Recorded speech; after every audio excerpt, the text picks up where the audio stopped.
Remembering al-Qaeda attacks on US embassies in Africa. 15 years on and the organization has lost many leaders, its fighters scattered. Does al-Qaeda remain a threat? And if so, how great? This is Inside Story.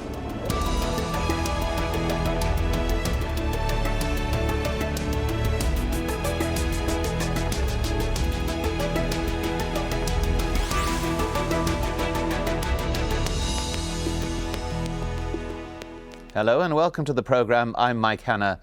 It's been 15 years since what was then a little-known organization called al-Qaeda bombed US embassies in Kenya and Tanzania. Thousands are gathering to remember the 224 people who died in Nairobi and Dar es Salaam. A lot has changed since those twin bombings, but the closure of numerous US and British embassies in recent days indicates that the threat from al-Qaeda and groups inspired by it is still there. Mohammed Addo has this report from Nairobi. Very few had heard of al-Qaeda the day this happened. August the 7th evokes strong feelings here. More than 200 people died and more than 5,000 were injured in what was to be the first attack of its kind in Kenya. Yes. 43-year-old Douglas Sidialo lost his eyesight.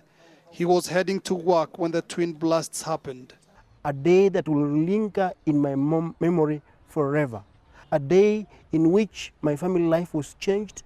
A day in which everything changed. The spot where the US Embassy once stood is now a memorial garden in honor of the victims. Relatives of the dead come from all parts of the country to pay their respects. When Beatrice Mujambere and her family survived the Rwandan genocide, they escaped to Kenya. Tragedy struck her again when her husband was killed in the embassy bomb blast. Life has been difficult. We got a lot of help from friends, but nothing sustainable. Even the man who gave us a free house to live in has now started complaining and wants us to leave. 15 years after the bombing, hopes for getting compensation have faded. I believe that if our government did take it upon themselves to champion for the cause of the victims, the American government would have been compelled to support the victims. The blast that happened here brought Nairobi to a standstill. No one had expected it. Kenyan authorities were also not well equipped to deal with such a disaster. It's only after outside help arrived that the last bodies were retrieved and a final death toll known. Today, Kenyans know their country can be attacked, so there is a greater sense of vigilance all around. Mohammed Addo, Al Jazeera, Nairobi, Kenya.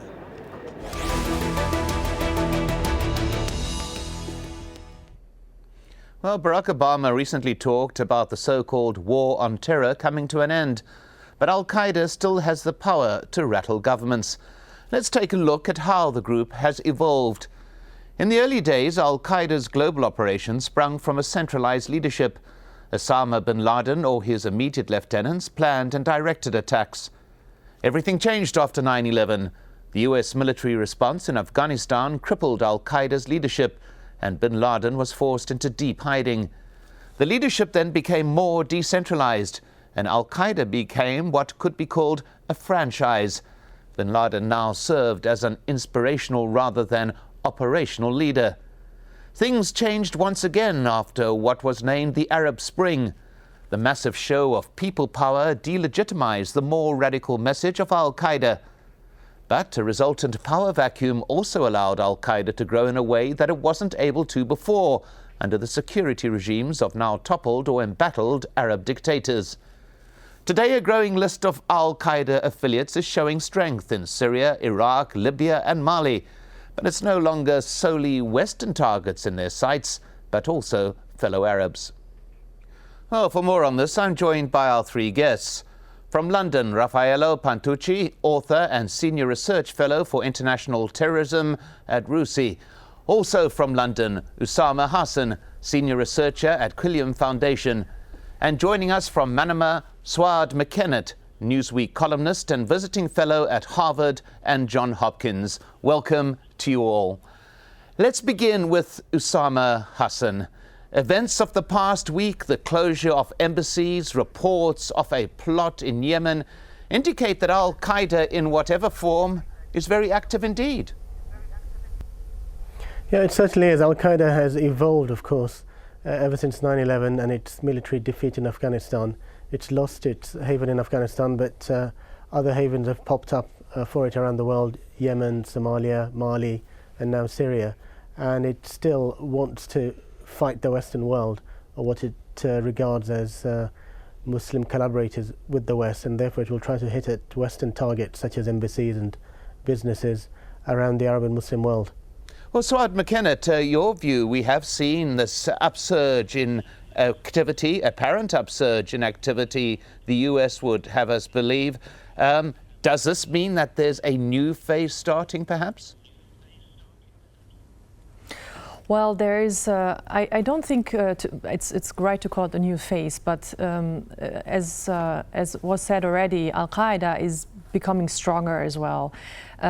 Whether the threat for embassies is really that imminent, that's something, you know, only intelligence services will know, because they are not telling us how good the evidence is, or whether the discussion that apparently Zawahiri had with then apparently number 2 in Yemen really was basically clearly saying that they would target embassies. But as a matter of fact, Al-Qaeda is now becoming stronger, but not only because there are new groups popping up in North Africa or Mali, but they have basically a story to tell, which is now they are saying the war is no longer just against occupation in Iraq, it's also a sectarian war. There's a sectarian war happening in Syria, because as a matter of fact, one of the recruiting tools they're using is they're saying, you know, the Syrian regime was joined by radical Shia groups, militias from Iraq, or also Hezbollah from Lebanon.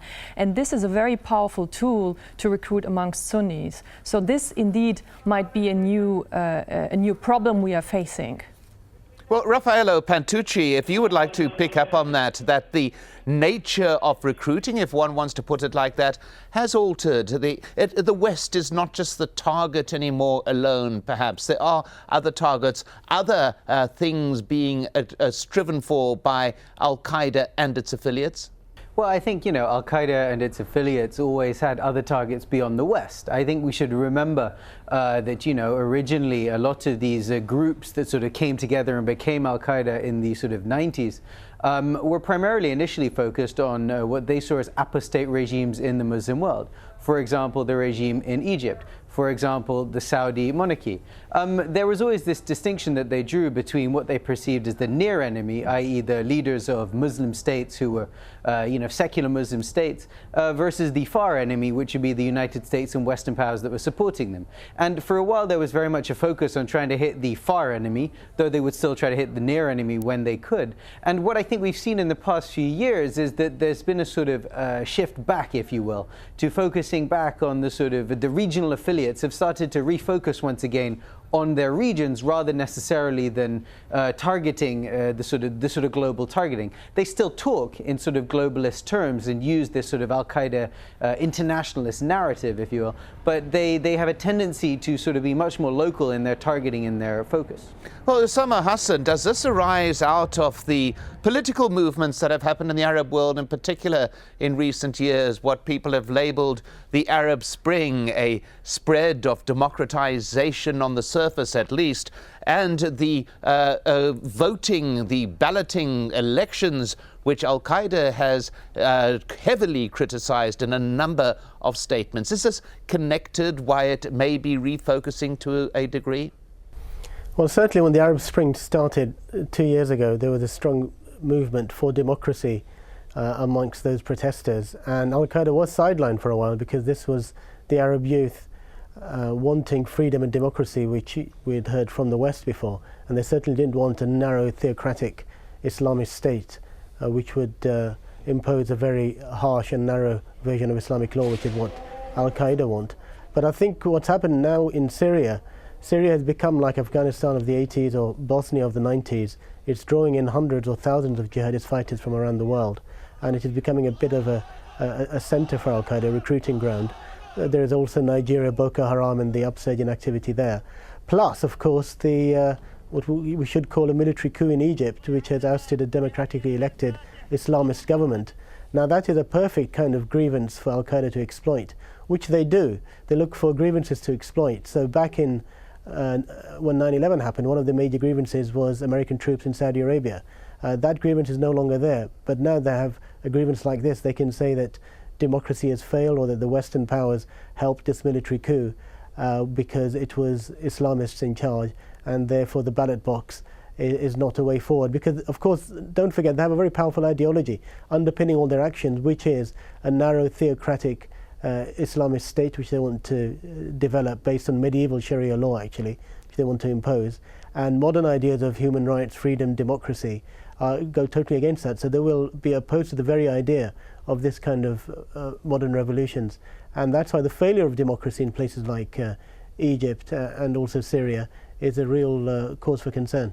Well, Suad McKennett, we're hearing already a view of an organization that is very quick to adapt, that is also very quick to seize opportunities where vacuums occur. Do you think that would be an accurate description? Al-Qaeda was never out of Egypt or Libya or Tunisia. As a matter of fact, for them the Arab Spring was the perfect opportunity to actually seek access into countries they never really had a great access to. They were not basically waiting and watching. They actually used the time to get in and to recruit while the action was happening. That's point one. We should also not forget that many people got released out of jail who were also radical Salafi jihadists in Egypt, in Tunisia, in Libya. So this was a new recruiting point for them as well. So I would not say that just the outcome of maybe now the military coup or the not democracy in the Middle East is now the reason why Al-Qaeda is in there. They were in there for quite some time, and I think we have seen the evidence when the attack against the U.S. ambassador and consulate in Benghazi happened. Now, of course, they are seeking opportunities, and again, back to what I was trying to say at the beginning, they seeked, of course, opportunity. If we look back at Iraq, when in 2003 the invasion happened, at one stage, of course, the U.S. invasion, the U.S. was the enemy, but then at a certain stage, the other message they gave was to Sunnis, look, now you have an autocratic Shia regime in Iraq, which is also, by the way, committing human rights violations, and nobody's talking about it. So they are recruiting, they're using these emotions to recruit. And this is what is happening also right now in Syria, where they're using the argument of saying the West is not helping. The Assad regime is using Hezbollah and the Mahdi army and other radical Shia groups to fight Sunnis, and this is the recruiting ground. And if we don't, or if people don't basically take away the arguments people are using, it's going to be very, very tough to stop this recruitment. Well, Raffaello Pantucci, would you like to pick up on that, the growing sectarian level of what is happening? Well, I think the sectarianism is really quite disturbing, and we've seen it increase over the past few years again. And the sort of level of violence that we've seen between sort of Sunni and Shia across the Muslim world really is awful. I think that the other element I'd like to pick up on is the one that Fuad was talking about recruiting, and about how much of a sort of recruiting sergeant some of the current events were. And I think the one in particular that both of the others have touched upon a number of times is Syria. I mean, Syria has really become a sort of a magnet of jihadism, of sectarianism, of all these sorts of difficulties and problems. And as we've seen the civil war sort of slowly escalate, and the groups on either side sort of harden and largen, we've seen sort of Shia fighters being drawn in from nearby, we've seen Sunni fighters from around the world being sort of pulled into the fight. I think what we're seeing there is we're seeing a battlefield that is becoming a cauldron that is going to eventually turn something out, and it's very unclear exactly what that's going to be. I think at the moment the sort of levels of violence and the levels of sort of shifting power that we're seeing in Syria is in many ways a sort of microcosm of a lot of these broader tensions that we've been talking about. And I think that really how that sort of plays out is going to help determine a lot of what the sort of next stage of this global sort of al-Qaedism and other issues is going to be. But what we've also seen in Syria, and if I may go to you on this, Osama Hassan, is infighting between groups allied to al-Qaeda. There has been a conflict between the Islamic State of Iraq, as it calls itself, and the Nusra Front, both al-Qaeda affiliates, but at loggerheads with each other within Syria, which would appear to indicate that there's not a united hegemonic organization operating here. It's a series of unilateral groups that come together for a reason and fight each other for a reason. Would you agree with that, Osama Hassan? Yes, that's largely true, and it's nothing new actually. We saw this in Afghanistan in the 80s and 90s, in Bosnia also. The militant groups tend to work together against a common enemy, such as the Soviets or the Serbs in the past, and now the Assad regime. But there is still a competition for power, and even personal egos of the warlords get in the way, and they will often fight each other. So there were many assassinations of jihadist leaders and fighters in Afghanistan in the past, which were blamed on other jihadist groups. I mean, that's very well known, including Abdullah Azzam, the mentor of bin Laden. He was even suspected bin Laden himself of being behind the assassination of his own mentor. And there were many other examples like that. So I think we'll see that rivalry. We've seen it right across all the countries where al-Qaeda operates. And the sectarian aspect is extremely worrying. I'd like to echo that, because the hardline Salafi jihadist view of al-Qaeda has always been to excommunicate Shias or regard them as non-Muslims. And the Alawi sect is even marginal within the Shia community. So they've openly used that as an excuse to slaughter Alawis. We've had reports just this week of 5 or 6 villages where a massacre was carried out, Alawi villages in Syria. We've had even British fighters, for example, European, American, Western fighters, jihadists, Muslims, going to Syria and talking openly about how it's okay to kill Alawis because they've been infested with this idea. And it's a high time for Sunni Shia dialogue to restart around the Muslim world. I mean, ironically, it was 2009, President Obama said in Cairo that these fault lines should close. Sunnis and Shias should come together and build the Muslim world and have a proper partnership with the West. And unfortunately, we've seen the opposite now over the last few years with this really worrying violence, which has spilled over even in Britain. We've had sectarian violence in Britain, a small amount, but based on militant groups operating out of Syria. Well, Suad McKenna, staying with this issue of Syria and staying with the infighting that I made reference to, there have been reports as well that the head of al-Qaeda, the existing head, Ayman al-Zawahiri, has been in touch with the leaders of those factions within Syria, urging them to present a united front. Now, 2 points would emerge out of this. One, that there is an attempt to establish some kind of centralized control. And secondly, the possibility that that central point of control is not being listened to. Well, it's true that he has been in touch with them. That has been reported widely. And the message was so far that they should stick together and fight together, what they call the common enemy. And then that at a later stage of point, there will be a discussion about leadership and how the structure should be. There are a lot of atrocities happening right now against different parts of groups. But we should also not forget that before it became really, really violent there, it was actually also some Western leaders who started to make to distinguish between the Alawites, the Sunnis, the Shia. So this is something that we saw actually happening, especially in 2003 when the invasion in Iraq happened. Before that, in this region here, most of the people did not really talk about Sunni and Shia. And coming to the country I'm in right now, in Bahrain, because we see here, as was said, there should be some kind of dialogue and people should actually try to figure out things, talking and finding solutions. So this has been happening here for the last couple of weeks. But there's clearly also an attempt from radical Shia groups, unfortunately, from the Mahdi army to basically increase their influence here among some of the protesters. And we have seen here in the last couple of weeks some car bombs and you know, and that's actually, I can only echo what was said before. It would be actually good to try that the West tries the level best to support some kind of attempts of dialogue so that we avoid that the sectarian tension would spread around the region. Well, Raffaello Pantucci, in summary on this particular part of it, would it be correct to say that al-Qaeda is deliberately seeking out these fault lines and accentuating them as a way of maintaining influence and sowing division in targets that it has in its sights?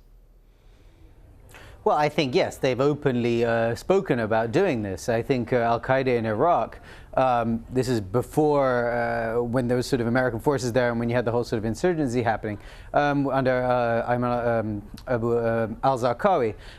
They would openly talk about trying to sort of stir up the Shia, and they would specifically target the Shia, and this was seen as a way of trying to stir up sectarian tensions. The idea being that then the rest of the Sunni population would come and support them because it would see them as sort of the protectors against the sort of the Shia majority in that country. So I think that they have been quite open about sort of trying to tear at these fault lines because it helps serve their greater goals. I think that whether they are doing this now in Syria, I think it's abundantly clear if we look at the language and the messages that comes out of the Islamic State of Iraq and Sham, the sort of al-Qaeda affiliate that's there, and even some of the other sort of hardline Salafi groups that we see fighting. They openly talk about, targeting the Alawis, about the Alawis being takfiri, and sort of excommunicating them and targeting them quite specifically. It is a very conscious effort by these groups, and again, it supports their sort of broader cause. They're trying to stir up population so then they will have people who will see them as protectors or as fighting on their behalf, and therefore will support them.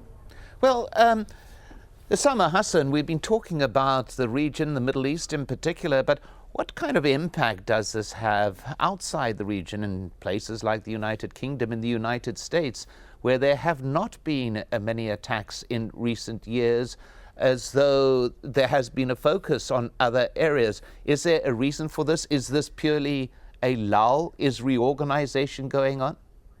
Well, that's the worry. Of course, after 9/11, we saw Afghanistan and Pakistan was the haven for people who wanted to go and get militant training, take part in a jihad, and then perhaps come back as trained terrorists, which they did, and hatched dozens of plots in Britain, for example, including the July the 7th bombings in 2005. Now, what we've seen is because of the failure of most of those plots and the vigilance of the security services in Britain and Europe and America, that would-be terrorists were perhaps deterred by that. But there has been an upsurge recently. I mean, the Boston bombings are a good example, followed soon after by the Woolwich murder of a British soldier, a serving British soldier, which was linked directly to events overseas. What we also know from our work on the ground here is that Syria is the Afghanistan of the 80s or the Bosnia of the 90s. It's the theatre of jihad where it is easy to get to in the minds of young people. We've seen hundreds of young Muslim men from Britain go there, hundreds from across Europe also, and even women for the first time. Large numbers of European women and American women have gone to Syria, and some of these young Western Muslims have been killed out in Syria. Now, their families are affected by the martyr's tale, the martyr's narrative about the heroism of these young people. And it's a real worry as to the influence this will have over the coming years. And I think the security services and societies in these countries are keeping a close eye on this. Well, Suad McKennett, very briefly, your view on that, on the spreading of the organization's activities? Yeah, it's also the internet has been used as a very big recruiting and propaganda tool. I myself have written recently about a German who used to be a rapper, a gangster rapper, and is now in Syria and is basically sending nasheeds out of Syria and encouraging young people to commit suicide missions in Europe or in the West. I mean, there were pictures, there was footage of 9/11 and the bombings in London. So they are sending out clear messages, and they are sending them out also in the language that the young people use, and in the German, English, French, it's all available. So the spreading is happening, but again, the problem is also, as long we don't only see radical Sunni young people going to Syria and fighting, we have also the other side. We have also some Shia youth going and joining the groups there. So the problem is, as long we are in a circle right now, and as long as this circle is ongoing, the recruiting will not stop, and that's the main issue. Well, cause and effect and apparent evidence that al-Qaeda is still a threat in all parts of the world. Thanks to our guests, Raffaello Pantucci, Usama Hassan and Suad McKennett. And thank you very much for joining us on this edition of Inside Story. If you want to send us your feedback, just email your thoughts to us at insidestory@aljazeera.net. I'm Mike Hanna. Goodbye for now.